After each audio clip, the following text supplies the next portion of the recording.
Hello बच्चों, good morning. आज की तारीख है 12 अप्रैल 2024। आज के करंट अफेयर क्वेश्चन और ललन टॉप प्रश्नों में आप सभी का स्वागत है। स्टूडेंट, आप सभी को बता दें कि आज की क्लास में कुछ अलग तरह से हमने क्लास बना के रखा है। जैसे कि आज हम अपने एक क्लास में 2 करंट अफेयर क्वेश्चन को एक साथ पढ़ने वाले हैं।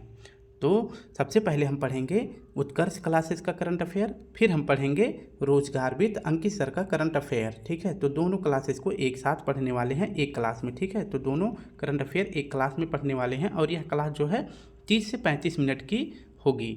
तो सबसे पहले कुमार गौरव सर का पढ़ेंगे, फिर रोजगार विद अंकित सर का पढ़ेंगे। अगर मेरा इस तरह का प्रयास आप सभी को अच्छा लगे तो कमेंट बॉक्स में ज़रूर बताएं। कल भी मैं इसी तरह के करंट अफेयर यानी कि 2 क्लासेस के करंट अफेयर को एक साथ लेकर आऊँगा और आपकी करंट अफेयर क्लास बहुत ही बेहतर हो जाएगी। ठीक है, तो बस आप सभी को इतना करना है कि वीडियो को अगर अच्छी लगे तो लाइक शेयर कमेंट जरूर करें, और अगर वीडियो अच्छी लगे तो प्लीज़ एक कमेंट करके ज़रूर बताएं कि मेरा प्रयास कैसा है। तो सबसे पहले पढ़ेंगे हम कुमार गौरव सर के करंट अफेयर को, जिसमें आप सभी को 10 करंट अफेयर क्वेश्चन, साथ में उसकी व्याख्या और ललन टॉप प्रश्न देखने को मिलेगा। फिर उसके बाद हम पढ़ेंगे रोजगार विद अंकित सर के करंट अफेयर, जिसमें आप सभी को 15 से 20 क्वेश्चन जो है करंट अफेयर को देखने को मिल जाएगा। ठीक है, तो आप सभी को टोटल अगर देखा जाए ओवरऑल तो 30 से 35 करंट अफेयर क्वेश्चन 35 से 40 मिनट में सॉल्व हो जाएगा। तो बस प्लीज़ वीडियो अच्छी लगे तो लाइक शेयर कमेंट जरूर करें। मेरा प्रयास कैसा है ये जरूर आप सभी बताएंगे। ठीक है, तो सबसे पहले हम देखते हैं कुमार गौरव सर के करंट अफेयर को, जिसका पहला प्रश्न है क्यूएस वर्ल्ड यूनिवर्सिटी रैंकिंग 2024 के अनुसार भारत को अनुसंधान उत्पादन में वैश्विक स्तर पर कौन सा स्थान मिला है। यानी कि अनुसंधान जो शोध संस्थान होते हैं कि भारत जो है कितनी सैटेलाइटों को जो है प्रक्षेपित कर रहा है, सफल परीक्षण कर रहा है, इस श्रेणी में अगर देखा जाए तो सबसे ज़्यादा शोध संस्थान कौन सा देश कर रहा है क्यूएस वर्ल्ड यूनिवर्सिटी रैंकिंग के अनुसार। तो इसमें भारत को दिया गया है चौथा स्थान। ठीक है, तो सबसे पहले देखते हैं व्याख्या। क्यूएस वर्ल्ड यूनिवर्सिटी रैंकिंग 2024 यह जारी किया गया है लंदन से, और इसमें इस यूनिवर्सिटी रैंकिंग में जो क्यूएस वर्ल्ड यूनिवर्सिटी रैंकिंग है, इसमें बताया गया है कि कौन सा देश सबसे ज़्यादा शोध अनुसंधान उत्पादन करता है। तो इस मामले में सबसे ज़्यादा चीन करता है शोध संस्थान, दूसरे नंबर पर यूएसए है, तीसरे नंबर पर लंदन है और चौथे नंबर पर अपना प्यारा भारत है। तो क्यूएस वर्ल्ड यूनिवर्सिटी रैंकिंग में सबसे ज़्यादा शोध संस्थान कहाँ पे होता है? चीन में होता है, दूसरे नंबर पर यूएसए, तीसरे नंबर पर लंदन और चौथे नंबर पर अपने भारत में होता है। तो ये आपको रैंकिंग याद रखनी है। ठीक है, क्यूएस वर्ल्ड यूनिवर्सिटी रैंकिंग में अगर देखा जाए विश्व में सबसे अच्छा यूनिवर्सिटी यानी पढ़ने लायक सबसे अच्छा यूनिवर्सिटी कौन सा है, तो यह यूएसए में है, जो कि विश्व में इसका पहला स्थान है, जिसका नाम है मैसाचुसेट्स यूनिवर्सिटी। अगर बात करें कि भारत का कौन सा नंबर है, तो भारत का है 149वां नंबर है। अगर भारत में पूछे कि भारत में सबसे अच्छा यूनिवर्सिटी कौन सा है, तो पहले नंबर पर है आईआईटी बॉम्बे, लेकिन इसकी वर्ल्ड में रैंकिंग देखी जाए तो 149 है। तो ये भी आपको साथ में याद रख लेना है। बात करते हैं जवाहरलाल नेहरू, जिसे जेएनयू कहते हैं, इसमें सबसे ज़्यादा विकास अध्ययन में पूरे विश्व में इसको 20वां स्थान प्राप्त है। तो विकास अध्ययन में भारत का कौन सा यूनिवर्सिटी 20वां स्थान प्राप्त किया है, तो जवाहरलाल नेहरू, जिसे जेएनयू कहते हैं, इसने 20वां स्थान प्राप्त किया है। तो शोध संस्थान में भारत को चौथा स्थान दिया गया है। पहला स्थान है चीन का, दूसरा है यूएसए का, तीसरा है यूके यानी लंदन का और चौथा है अपने भारत का। नेक्स्ट प्रश्न हमारा है हाल ही में भारत का सबसे बड़ा डिजिटल कैमरा, हाल ही में पृथ्वी का सबसे बड़ा digital camera legacy survey of space and time, जिसे LSST का निर्माण किसने किया है। तो आपको बताना है कि पृथ्वी का सबसे बड़ा डिजिटल कैमरा, जिसका नाम है legacy survey of space and time, इसका जो है निर्माण किस देश ने किया है, तो यूएसए ने किया है। इसके बारे में व्याख्या देखते हैं। तो LSST इसका फुल फॉर्म क्या होता है? Legacy S survey of space and T से टाइम। तो legacy survey of space and time यह क्या है, तो यह विश्व का सबसे बड़ा डिजिटल यानी सबसे बड़ा डिजिटल कैमरा है, और इस कैमरे का निर्माण किसने किया है, तो यूएसए ने किया है। इस कैमरे को जो है कहाँ पर स्थापित किया जाएगा, तो मई यानी कि अगले महीने 2024 में बेरी सी रुबीना वेधशाला में स्थापित किया जाएगा। और यह वेधशाला कहाँ पे है, तो चिली में है। इसे आप फिगर में भी देख सकते हैं। तो यह है आपका सबसे बड़ा, दुनिया का सबसे बड़ा डिजिटल कैमरा, जिसका क्या नाम है, जिसका नाम है legacy survey of space and time. इसका निर्माण अमेरिका ने किया है। इसको कहाँ पे स्थापित किया जाएगा, तो वेरी सी रुबीना वेधशाला में, और यह कहाँ पे है, चिली में स्थापित किया जाएगा। और क्यों स्थापित किया जा रहा है, क्योंकि ब्रह्मांड के स्टडी के लिए इसको स्थापित किया जा रहा है। तो ये भी आपको याद रखना है। अब बात कर लेते हैं कि आँख में कौन सा लेंस लगा होता है। जो हमारी आँख होती है इसमें किस प्रकार का लेंस लगा होता है, तो इसमें उत्तल लेंस लगा होता है। लेंस की मापक यंत्र की इकाई का क्या नाम है, तो लेंस को जो मापने के लिए इकाई प्रयोग किया जाता है उसका क्या नाम है, डायोप्टर है। निकट दृष्टि दोष के लिए किसी व्यक्ति को अगर निकट दृष्टि दोष है तो उसको किस प्रकार का लेंस प्रयोग करना चाहिए, तो अवतल लेंस प्रयोग करना चाहिए। और अगर किसी व्यक्ति को दूर दृष्टि दोष है, ये दोष है, तो किसी अगर व्यक्ति को दूर दृष्टि दोष है तो उसे किस प्रकार का लेंस प्रयोग करना चाहिए, तो उत्तल लेंस। निकट के लिए अवतल और दूर के लिए उत्तल। तो निकट जो है 3 अक्षर है, इसलिए इसके साथ भी अवतल 4 अक्षर लगा है, ठीक है। अगर दूर देखा तो दूर छोटा है तो उसके साथ छोटा, यानी कि अवतल बड़ा है उत्तल लेंस की अपेक्षा, निकट बड़ा है दूर की अपेक्षा। तो ऐसे दोनों जो है बड़े बड़े के साथ और छोटे छोटे के साथ मैच करा लेंगे तो आपको प्रॉब्लम नहीं होगी। थर्ड प्रश्न देखें तो हाल ही में सुविधा पोर्टल किसने लॉन्च किया है। सुविधा पोर्टल लॉन्च किया गया है चुनाव आयोग के द्वारा, जिसे ECI election commission of India कहते हैं। भारतीय निर्वाचन आयोग के द्वारा जो है 4 महत्वपूर्ण ऐप को लॉन्च किया गया था। कौन कौन से, CVGIL app, Encore app, know your candidate app और सक्षम ऐप। तो ये सभी जो है लॉन्च किए गए थे, ये आपको याद रखना है। CVGIL ऐप जो है क्यों लॉन्च किया गया था, कि ये लॉन्च किया गया है कि जैसे चुनाव के दौरान अगर कोई पार्टी या फिर कोई गतिविधि, कोई अगर उपद्रव मचाते हैं चुनाव के टाइम पे, तो उनको जो है उनके लिए इस ऐप पे शिकायत कर दिया जाता है, ठीक है। और इनकोर ऐप है और नो योर कैंडिडेट, ये जो है क्यों लॉन्च किया गया है, क्योंकि आपके क्षेत्र में कौन से पार्टी के कौन से राजनेता खड़े हैं उनको जानने के लिए, उसके लिए no your candidate app download कर सकते हैं। और सक्षम ऐप है, ये दिव्यांग व्यक्तियों के लिए जो है लॉन्च किया गया है, क्योंकि अगर दिव्यांग व्यक्ति या बूढ़े व्यक्ति चुनाव बूथ तक जाने में असमर्थ हैं तो उनके लिए जो है एक टीम आएगी, वो अपने घर से ही वोट को डाल सकते हैं। तो ये 4 ऐप जो है किसके द्वारा लॉन्च किया गया था, तो ECI के द्वारा लॉन्च किया गया था। एक अभी हाल ही में जल्द ही एक सुविधा और लॉन्च किया गया है, एक पोर्टल जिसका नाम है सुविधा पोर्टल। इस पोर्टल पे जो है आप सभी अपनी जैसे कोई संगठन बनाना चाहते हैं, पार्टी बनाना चाहते हैं या रैली करना चाहते हैं, तो इस सुविधा पोर्टल को डाउनलोड करके उस पर अपनी परमिशन, जैसे रैली के लिए परमिशन ले सकते हैं। वाहन अगर जैसे रैली के लिए वाहन ले जाना चाहते हैं तो उसमें भी वाहन के लिए परमिशन ले सकते हैं। पार्टी का कहीं मुख्यालय बनाना चाहते हैं तो भी परमिशन ले सकते हैं। प्रचार की परमिशन, इन सभी के लिए जो है आप सभी परमिशन ले सकते हैं सुविधा पोर्टल पर। और किसके द्वारा लॉन्च किया गया है, तो ECI के द्वारा, यानी चुनाव आयोग के द्वारा लॉन्च किया गया है। तो टोटल 5 ऐप हो गए हैं, CVGIL app, Encore app, know your candidate app, Saksham app और पोर्टल, सुविधा पोर्टल ऐप। तो ये पांचों जो है ECI भारतीय निर्वाचन आयोग के द्वारा लॉन्च किया गया है। अब बात करें ECI की स्थापना कब की गई थी, तो 25 जनवरी 1950 को किया गया था। और 25 जनवरी को है हर साल राष्ट्रीय मतदाता दिवस भी मनाया जाता है। राष्ट्रीय मतदाता दिवस कब मनाया जाता है, 25 जनवरी को। ECI का उल्लेख किस अनुच्छेद में है, तो 324 से लेकर 329 तक है, भाग 15 है। और वर्तमान में ECI के अध्यक्ष कौन हैं, तो इसमें राजीव कुमार हैं। 2 और अध्यक्ष होते हैं, यानी कि भारत में जो है 1+2 का जो है प्रणाली है। तो इसमें 1 जो अध्यक्ष होते हैं और 2 उपाध्यक्ष होते हैं। तो 2 अध्यक्ष कौन हैं, तो ज्ञानेश और सुखविंदर हैं। तो ऐसे आप याद करेंगे, वर्तमान में अध्यक्ष कौन है ECI का, तो राजीव कुमार है।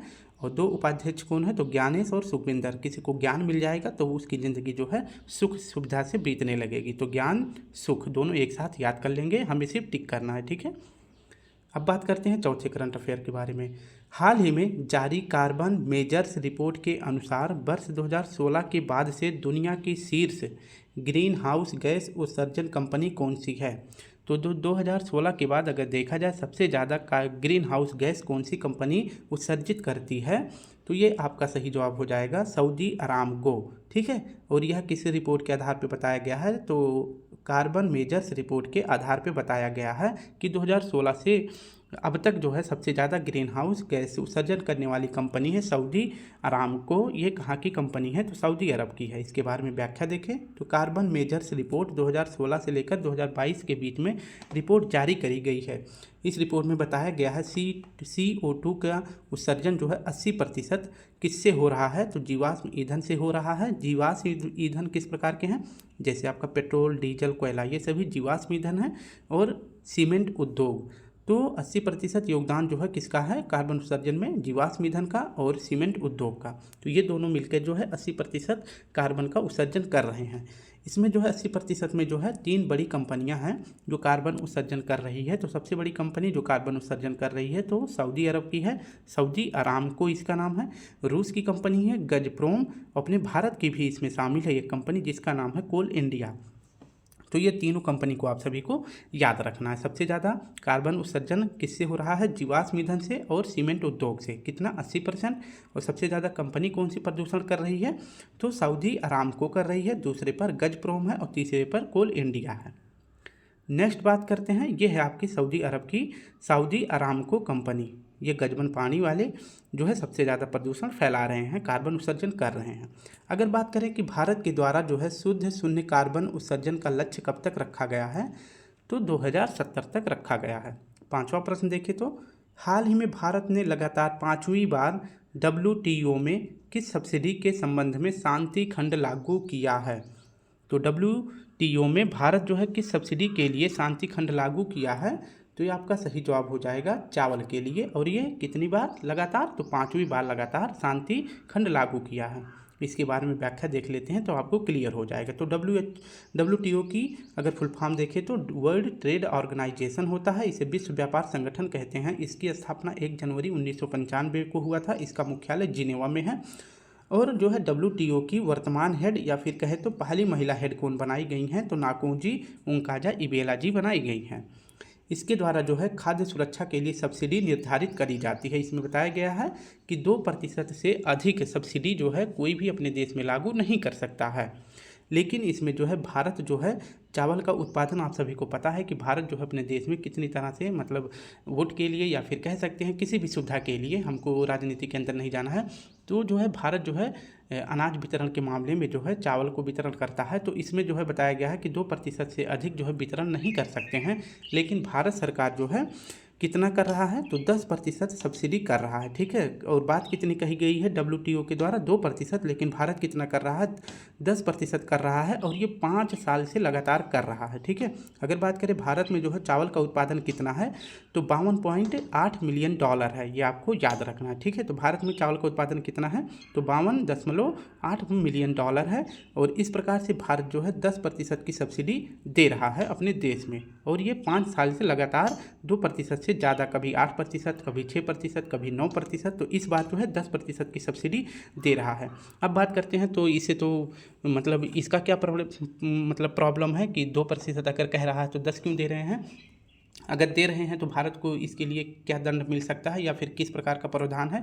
हाँ, तो भारत को इसमें जो है 2% से ज़्यादा अगर सब्सिडी देते हैं तो भारत को इसमें दंड दिया जाएगा। लेकिन दंड से बचने के लिए इसमें जो है भारत क्या कर रहा है?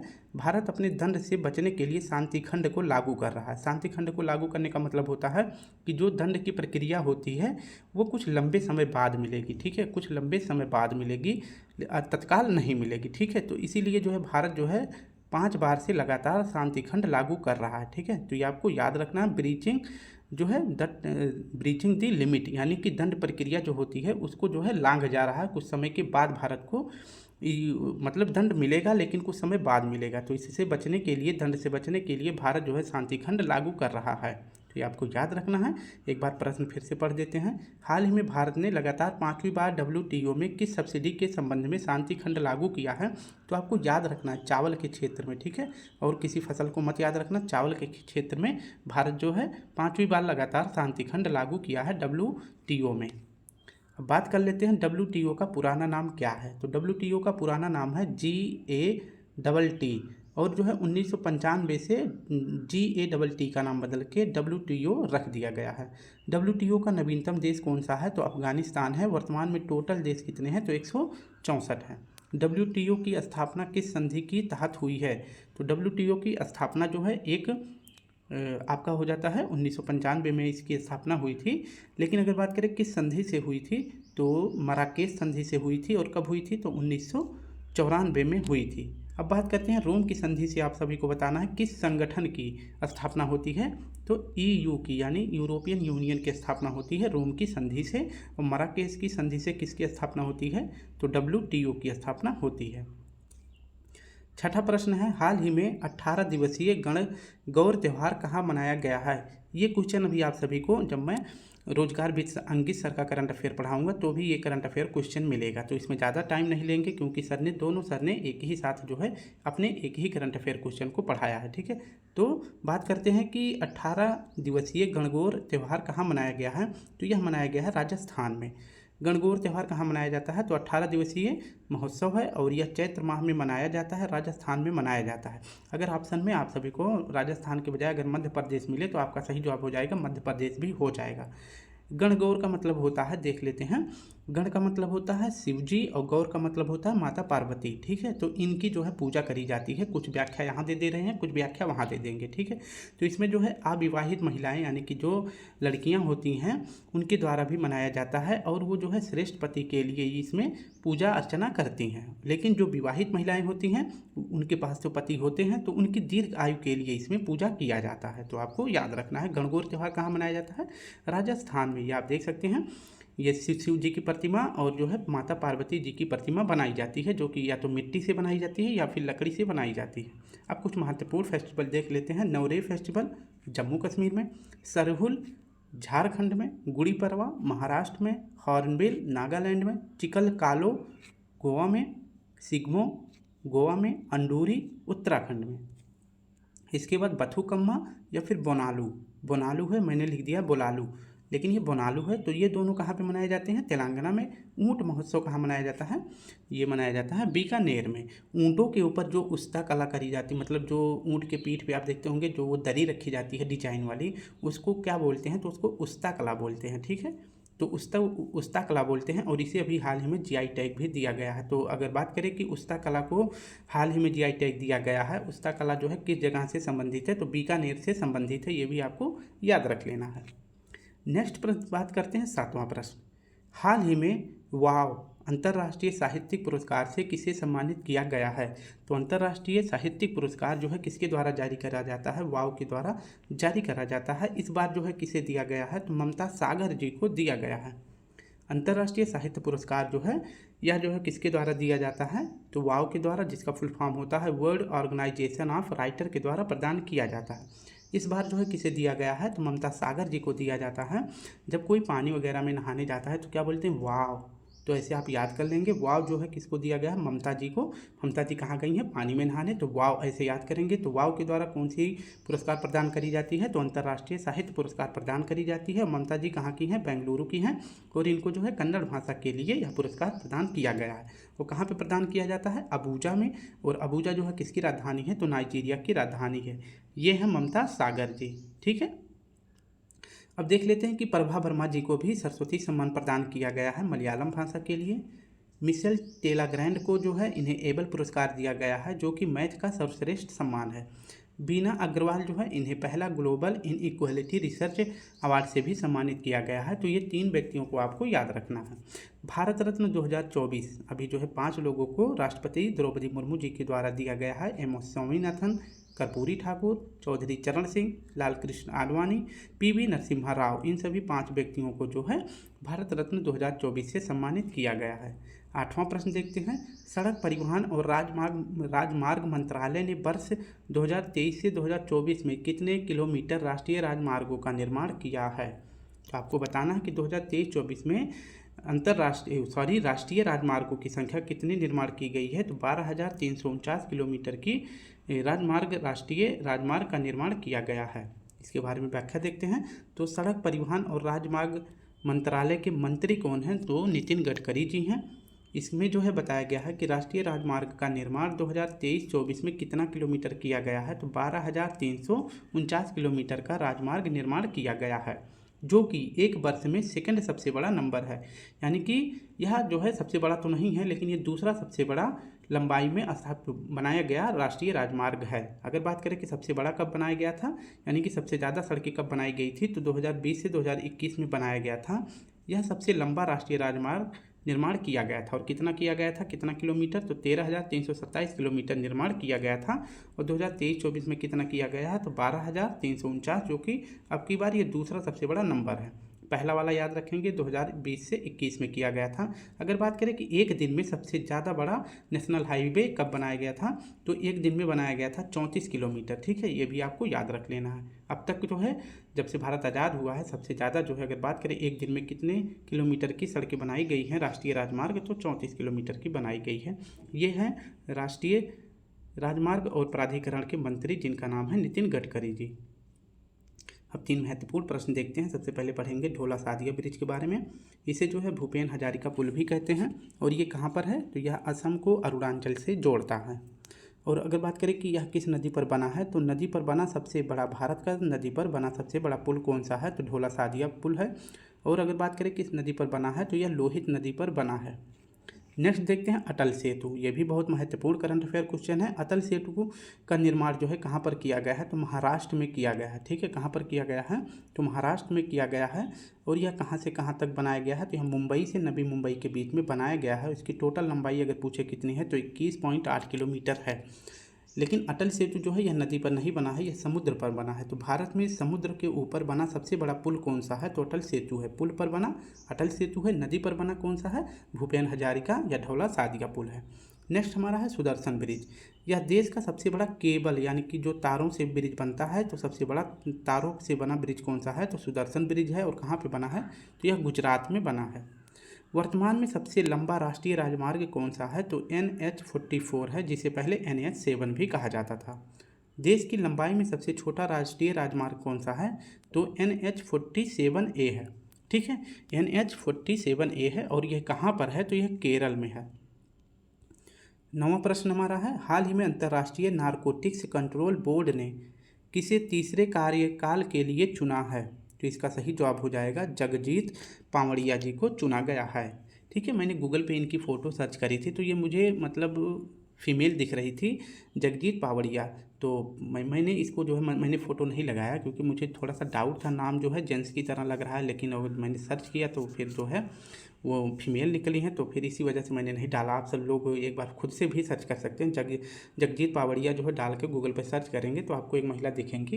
तो मैंने डाला नहीं फिलहाल, उसका हमको कोई ज़रूरत भी नहीं थी हम लोगों को। हमें सिर्फ ये जानना है कि अंतर्राष्ट्रीय नारकोटिक्स कंट्रोल बोर्ड ने किसे तीसरी कार्यकाल के लिए चुना है, तीसरी बार कार्यकाल के लिए चुना है, तो जगजीत पावड़िया जी को चुना है।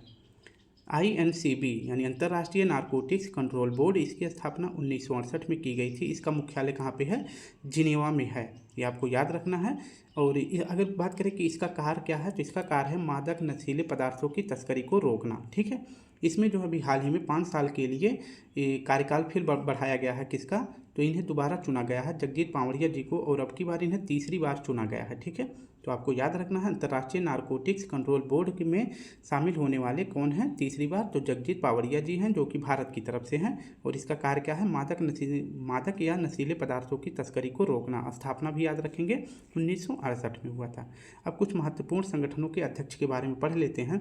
जैसे है अंतर्राष्ट्रीय न्यायालय का अध्यक्ष कौन है वर्तमान में, तो नवाब सलाम जी हैं। और अंतर्राष्ट्रीय न्यायालय में टोटल कितने न्यायाधीश होते हैं, तो 15 होते हैं और जिनका कार्यकाल 9 वर्ष का होता है। भारत की तरफ से इसमें कौन है, न्यायाधीश कौन है, तो दलबीर भंडारी जी हैं। और इसका मुख्यालय कहाँ है, तो द हेग नीदरलैंड में है। UNO के सचिव कौन है, महासचिव कौन है, इंटारिया गुटारेस हैं जो कि पुर्तगाल के हैं। फीफा का अध्यक्ष वर्तमान में कौन है, तो इन्फेंटिनो है। और इन्हें जो है खेल व्यक्तित्व पुरस्कार से भी सम्मानित किया गया है। और किस देश ने सम्मानित किया है, तो UAE ने, ठीक है, संयुक्त अरब अमीरात ने। ठीक है, विश्व बैंक का अध्यक्ष किसे चुना गया है, तो विश्व बैंक का अध्यक्ष इन्हें निर्दलीय चुना गया था, तो ये है अजय बंगा जी। नेक्स्ट और 10वां प्रश्न की बात करें, हाल ही में बेलरो टेक्सास गोल्फ ओपन का खिताब किसने जीता है, तो बेलरो टेक्सास गोल्फ ओपन का खिताब जीता है अक्षय भाटिया ने। इनके बारे में अध्ययन करते हैं। तो बेलरो टेक्सास गोल्फ ओपन के विजेता कौन बने हैं, तो अक्षय भाटिया जो बने हैं। ये जो है भारतीय अमेरिकी मूल के गोल्फर हैं, ये हैं अक्षय भाटिया जी। इन्हें आप देख सकते हैं, इनका खेल कौन सा है, गोल्फ है।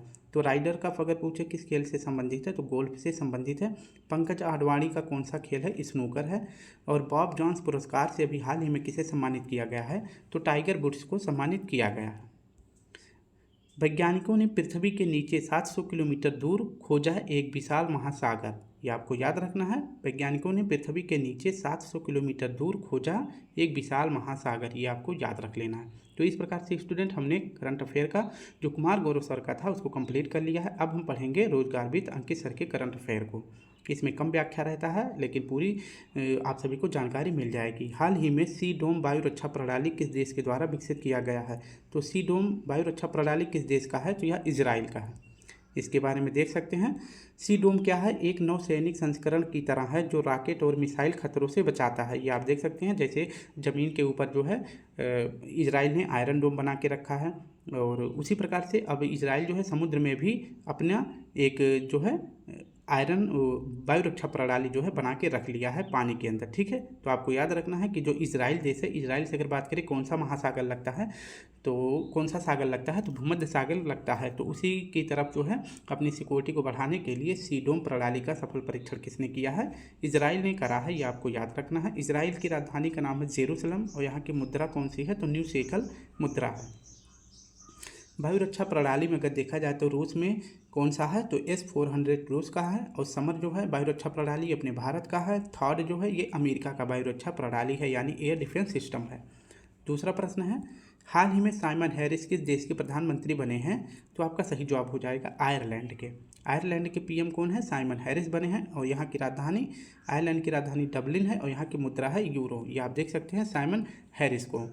और अगर बात करें तो पीएम के फ्रांस के पीएम कौन है? तो आप सभी को बताना है, गैब्रियल अटल हैं। कौन है? गैब्रियल अटल हैं या अतल हैं, ये दोनों में से एक हो सकता है नाम। तो गैब्रियल अटल हैं, और ये फ्रांस के सबसे युवा और पहले समलैंगिक प्रधानमंत्री भी बने हैं। अगर बात करें कि फ्रांस के प्रेसिडेंट कौन है? तो इमैनुअल मैक्रोन है। तीसरा प्रश्न है, प्रतिवर्ष विश्व होम्योपैथिक दिवस कब मनाया जाता है? तो प्रतिवर्ष विश्व होम्योपैथिक दिवस मनाया जाता है 10 अप्रैल को। इसके बारे में अध्ययन करें तो विश्व होम्योपैथिक दिवस 10 अप्रैल को मनाया जाता है। होम्योपैथिक के संस्थापक कौन है? तो डॉक्टर सैमुअल हैनीमैन की जयंती पर हर वर्ष जो है 10 अप्रैल को विश्व होम्योपैथिक दिवस मनाया जाता है। इस बार जो है इसकी थीम क्या रखी गई है? तो 2024 में होम्योपैथिक की थीम रखी गई है होम्यो परिवार, एक स्वास्थ्य एक परिवार। इसकी थीम रखी गई है, आप देख सकते हैं हनीमैन जी की फ़ोटो। नेक्स्ट हमारा है, हाल ही में पीटर हिंग्स का निधन हुआ है। हाल ही में पीटर हिंग्स का निधन हुआ है। उन्हें किस शोध के लिए नोबेल पुरस्कार मिला था? तो इसका सही जवाब हो जाएगा ऑप्शन सी, गॉड पार्टिकल की खोज के लिए। इसके बारे में व्याख्या देख लेते हैं। तो हिग्स बोसान जो है इसे गॉड पार्टिकल भी कहते हैं। हिग्स बोसान पार्टिकल या गॉड पार्टिकल की खोज ब्रिटिश भौतिकी विज्ञानी पीटर हिग्स का हाल ही में निधन हो गया है। तो हिग्स बोसान या गॉड पार्टिकल की खोज किसने करी थी? तो ब्रिटिश भौतिकी विज्ञानी पीटर हिग्स ने करा था, और इनका भी हाल ही में निधन हो गया है। उनके इस काम के लिए बिग बैंग के बाद ब्रह्मांड के निर्माण को समझने में मदद मिल रही है। यानी कि हिग्स बोसान की खोज करने के बाद जो बिग बैंग की घटना हुई थी उसमें जो है इनके कार्यों के द्वारा मदद मिल रही है, बिग बैंग को समझने में जानकारी अधिक मिल रही है। किसके द्वारा? तो गॉड पार्टिकल के द्वारा, ताकि इसकी जो खोज कर ली गई है तो इससे जो है जो बिग बैंग थ्योरी दी गई थी उसको जो है समझने में आसानी हो गई है। तो इसीलिए जो है गॉड पार्टिकल की खोज के लिए 2013 में भौतिक के क्षेत्र में इन्हें नोबेल पुरस्कार से भी सम्मानित किया गया था। अब बात करते हैं पेरिस ओलंपिक में ट्रैक एंड फील्ड में गोल्ड जीतने पर वर्ल्ड एथलेटिक्स कितने डॉलर की इनामी राशि देगा? कौन देगा? वर्ल्ड एथलेटिक्स कितने डॉलर की इनामी राशि देने वाला है? किस खेल में? तो पेरिस ओलंपिक में। तो इसका सही जवाब हो जाएगा 50,000 अमेरिकी डॉलर। इसके बारे में व्याख्या देखें तो 50,000 अमेरिकी डॉलर जो है कौन देने वाला है? वर्ल्ड एथलेटिक्स देने वाला है। जो व्यक्ति गोल्ड जीतेगा उसको, ठीक है, जो व्यक्ति गोल्ड जीतेगा उसको जो है 50,000 अमेरिकी डॉलर कौन देगा? वर्ल्ड एथलेटिक्स देगा। ओलंपिक जो समिति होती है वो नहीं देगी, ठीक है। IOC जो होता है, इंटरनेशनल ओलंपिक कमेटी होता है, वो ये इनामी राशि नहीं देने वाली है। वो कौन देगा? वर्ल्ड एथलेटिक्स देगा। और कितना देगा? 50,000 अमेरिकी डॉलर देगा। और किस व्यक्ति को देगा? जो गोल्ड मेडल जीता होगा, ठीक है, सिल्वर या ब्रोंज वाले को नहीं देगा। यह पहली बार हो रहा है, ऐसा पहली बार हो रहा है जब ओलंपिक खेल इवेंट के लिए विश्व एथलेटिक्स पुरस्कार राशि की घोषणा करी है। तो यह पहली बार हो रहा है। इससे पहले जितने भी ओलंपिक हुए हैं उनमें सिर्फ गोल्ड मेडल दिया जाता था और बाकी कोई इनामी राशि नहीं होती थी। अब बात करते हैं छठा प्रश्न, हाल ही में मार्च 2024 के लिए ICC men's player of the month किसे चुना गया है? तो 2024 के लिए ICC ने men's player of the month किसे चुना है? तो आपका सही जवाब हो जाएगा कामिंदु मेंडिस को। इसके बारे में व्याख्या देखते हैं। तो ICC men's player of the month की शुरुआत कब करी जाती है? तो जनवरी 2021 में इसकी शुरुआत करी जाती है। और पहले बार जो है पहले बार जो है मेंस में किसे प्लेयर ऑफ द मंथ चुना गया था, तो ऋषभ पंत को चुना गया था। और महिला वर्ग में किसे चुना गया था, तो शबनम इस्माइल जी को चुना गया था। नेक्स्ट बात करें 2024 में जो है पुरुष वर्ग में किसे प्लेयर ऑफ द मंथ दिया गया है, तो कामिंदो मेंडिस को दिया गया है। और ये किस देश के हैं, ये श्रीलंका के हैं। जबकि महिला वर्ग में 2024 का प्लेयर ऑफ द मंथ किसे दिया गया है, मैया बाउचर को दिया गया है। और ये इंग्लैंड की हैं, ये आप देख सकते हैं, मैया बाउचर जी हैं। और ये हैं कामिंदो मेंडिस, जो कि कहाँ के हैं, श्रीलंका के हैं। 8वां प्रश्न हमारा है, हाल ही में किसने अपने लोगों का अनावरण किया है, तो किस कंपनी ने अपने लोगों को अनावरण किया है, यानी कि दूसरी तरह से अपने लोगों को बनाया है। तो इसका सही जवाब हो जाएगा सेंट्रल कोलफील्ड लिमिटेड यानी CCL ने। इसके बारे में व्याख्या देखें तो सेंट्रल कोलफील्ड लिमिटेड CCL ने यह जो है कोल इंडिया की सहायक कंपनी जो है सेंट्रल कोल फील्ड लिमिटेड ने नया ब्रांड लोगो और टैग लाइन का अनावरण किया है। तो कोल इंडिया के तहत कौन सी कंपनी कार्य करती है, तो सेंट्रल कोल फील्ड लिमिटेड यह कार्य करती है। और इसने अभी हाल ही में अपना नया ब्रांड यानी नया लोगो और नया टैग लाइन का अनावरण किया है, यानी कि दोनों को नया नया बना दिया है। तो अगर बात करें कंपनी की टैग लाइन क्या है, तो कंपनी की टैग लाइन है फ्यूलिंग सस्टेनेबल ग्रोथ, यानी अस्थायी विकास को बढ़ावा देना। तो आपको याद रखना है किसने अभी अपने लोगों का अनावरण किया है, तो CCL सेंट्रल कोलफील्ड लिमिटेड ने, जो कि कोल इंडिया के तहत कार्य करती है। हाल ही में गणगौर महोत्सव 2024 कहाँ मनाया जाएगा, तो मैंने अभी इसके बारे में बता दिया था, तो इसमें ज़्यादा टाइम नहीं लेंगे। राजस्थान में यह 18 दिवसीय फेस्टिवल है। राजस्थान ऑप्शन में ना हो तो आप MP लगा सकते हैं, मध्य प्रदेश लगा सकते हैं। इसमें महिलाओं द्वारा यह फेस्टिवल मनाया जाता है।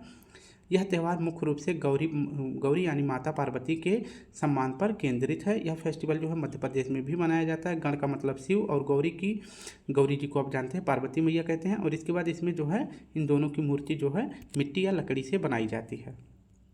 10वां प्रश्न है, हाल ही में हुरन ग्लोबल यूनिकॉर्न इंडेक्स 2024 में भारत को कौन सा स्थान मिला है, तो हुरन ग्लोबल यूनिकॉर्न इंडेक्स 2024 में भारत को कौन सा स्थान मिला है, यानी कि यूनिकॉर्न स्थापित करने के मामले में भारत को कौन सा स्थान दिया गया है हुरन ग्लोबल के द्वारा, तो भारत को दिया गया है 3रा स्थान।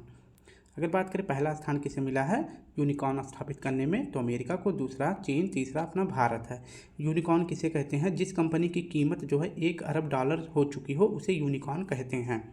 अगर बात करें पहला स्पोर्ट्स क्षेत्र में कौन सा कंपनी यूनिकॉर्न बना था, तो CSK बना था। और अगर बात करें AI के क्षेत्र में पहला यूनिकॉर्न कौन बना था, तो कृत्रिम बना था। AI के क्षेत्र में यूनिकॉर्न बनने वाली पहली कंपनी कौन है, तो कृत्रिम है, जो कि 2024 की पहली कंपनी बनी है। और CSK जो है या स्पोर्ट्स क्षेत्र में बनी सबसे पहले स्पोर्ट्स क्षेत्र में कौन सी कंपनी बनी थी यूनिकॉर्न, तो CSK बनी थी। तो यूनिकॉर्न के मामले में भारत का कौन सा स्थान है, तीसरा, पहला अमेरिका, दूसरा चीन। हाल ही में ग्लोबल हेपेटाइटिस रिपोर्ट 2024 किस संगठन द्वारा जारी की गई है, तो आपको बताना है कि ग्लोबल हेपेटाइटिस रिपोर्ट 2024 किस संगठन के द्वारा लॉन्च किया गया है, तो WHO के द्वारा शुरू किया गया है। इसके बारे में बात करें तो वर्ल्ड हेल्थ ऑर्गेनाइजेशन, इसकी स्थापना 7 अप्रैल 1948 को, मुख्यालय इसका जिनेवा में है। इसके द्वारा जो है विश्व हेपेटाइटिस मुक्त करने का लक्ष्य जो है, विश्व को हेपेटाइटिस मुक्त करने का लक्ष्य जो है कब तक रखा गया है, तो 2030 तक रखा गया है। ये आपको याद रखना है। और सबसे ज़्यादा अगर बात करें हेपेटाइटिस के मामले किस देश में देखे गए हैं, तो चीन में, दूसरे नंबर पर है भारत में। हेपेटाइटिस का मतलब होता है कि लीवर से संबंधित जो बीमारी होती है, और हेपेटाइटिस जो है 5 प्रकार का होता है। ये जो है कुमार गौरव सर ने कल पढ़ाया था बहुत अच्छी तरह से, जो है कितने प्रकार का हेपेटाइटिस होता है, तो 5 प्रकार का, A, B, C, D और E। ठीक है, इसमें सबसे खतरनाक कौन सा है, तो B और C सबसे ज़्यादा खतरनाक होते हैं। ठीक है, अब बात करते हैं सबसे ज़्यादा हेपेटाइटिस B और C के मामले कहाँ देखे गए हैं, तो चीन और भारत में देखा गया है। तो ये भी याद रखना है, सबसे ज़्यादा हेपेटाइटिस के रोगी कहाँ मिले हैं, चीन में, दूसरे नंबर पर भारत है। और सबसे ज़्यादा हेपेटाइटिस B और C के मामले कहाँ देखे गए हैं, तो ये भी सेम भारत और चीन ही रहेगा। ठीक है, अब बात करते हैं हाल ही में इसरो टीम को किस मिशन के लिए प्रतिष्ठित जॉन एल जैक स्विगर्ट जूनियर पुरस्कार से सम्मानित किया गया है। तो इसरो टीम को किस मिशन के लिए जॉन एल जैक स्विगर्ट जूनियर पुरस्कार से सम्मानित किया गया है, तो आपका सही जवाब हो जाएगा ऑप्शन C, चंद्रयान 3 मिशन के लिए इसरो को जॉन एल जैक स्विगर्ट जूनियर पुरस्कार से सम्मानित किया गया है। इसके बारे में व्याख्या देखें तो चंद्रयान 3 को जो है नासा द्वारा जॉन एल जैक स्वीगर्ड जूनियर पुरस्कार से सम्मानित किया गया है। चंद्रयान 3 की लैंडिंग पॉइंट जहाँ पे लैंड किया था उस पॉइंट को क्या का नाम दिया गया है, तो शिव शक्ति पॉइंट दिया गया है। तो आप देख सकते हैं इसरो को जो है अब की बार क्या दिया गया है, जॉन एल जैक स्वीगर्ड जूनियर का पुरस्कार दिया गया है। नेक्स्ट बात करें, 13वां प्रश्न है, हाल ही में कोंकण रेलवे कारपोरेशन के नए सीएमडी कौन बने हैं? तो बच्चों बताओ कोंकण रेलवे कारपोरेशन के नए सीएमडी कौन बने हैं? तो इसका सही जवाब हो जाएगा संतोष कुमार झा। कौन बने हैं? संतोष कुमार झा बने हैं। अगर बात करें कि रेलवे बोर्ड की पहली महिला अध्यक्ष कौन बनाई गई हैं, तो जया वर्मा सिन्हा जी बनाई गई हैं। 14वां प्रश्न है, हाल ही में किस देश के वैज्ञानिकों ने कृत्रिम सूर्य में 100 मिलियन डिग्री सेल्सियस तापमान 48 सेकंड तक मेंटेन करने का रिकॉर्ड बनाया है? तो किस देश के वैज्ञानिकों ने एक कृत्रिम सूर्य बनाया है जो 100 मिलियन डिग्री सेल्सियस तापमान को 48 सेकंड तक सहन करने में अपनी मेंटेनेंस को बनाए रखा है? तो यह कृत्रिम सूर्य बनाया गया था दक्षिण कोरिया के द्वारा। ठीक है, तो ये आपको याद रखना है। तो स्टूडेंट इस प्रकार से हमने अपने 10 क्वेश्चन जो है 14 क्वेश्चन अंकित सर के सॉल्व कर लिए हैं, 10 क्वेश्चन जो है कुमार गौरव सर के सॉल्व कर लिए हैं। अब हम पढ़ेंगे राम मंदिर से संबंधित महत्वपूर्ण तथ्य।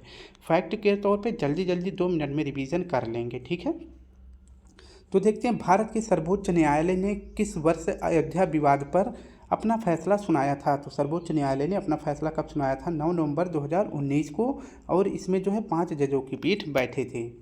मंदिर की आधारशिला कब रखी गई थी? तो 5 अगस्त 2020 को मंदिर की आधारशिला रखी गई थी।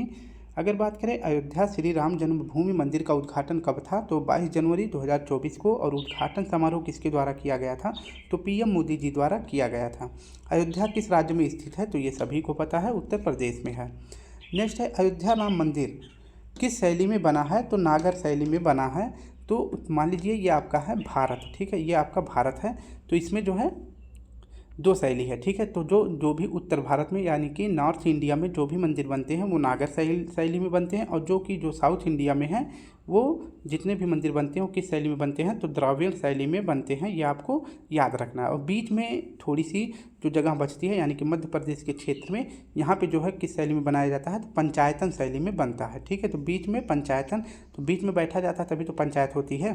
तो पंचायत जो है ये बीच में, यानी कि जो मध्य भारत है यहाँ पे पंचायतन शैली में बनता है, और उत्तर भारत में नागर शैली में, और दक्षिण भारत में यानी साउथ इंडिया में जो है किस शैली में बनता है? तो द्रविड़ शैली में बनता है। राम मंदिर का निर्माण करने वाली ट्रस्ट या समिति का क्या नाम है? तो राम जन्म तीर्थ क्षेत्र ट्रस्ट जो है यह इसकी समिति थी जो मंदिर का निर्माण कार्य करवा रही थी, यानी चंदा वगैरह कौन बटोर रही थी? तो राम जन्म तीर्थ क्षेत्र ट्रस्ट बटोर रही थी। और इसके अंतर्गत जो है इसका अध्यक्ष वर्तमान में कौन है? तो महंत नृत्य गोपाल दास जी हैं।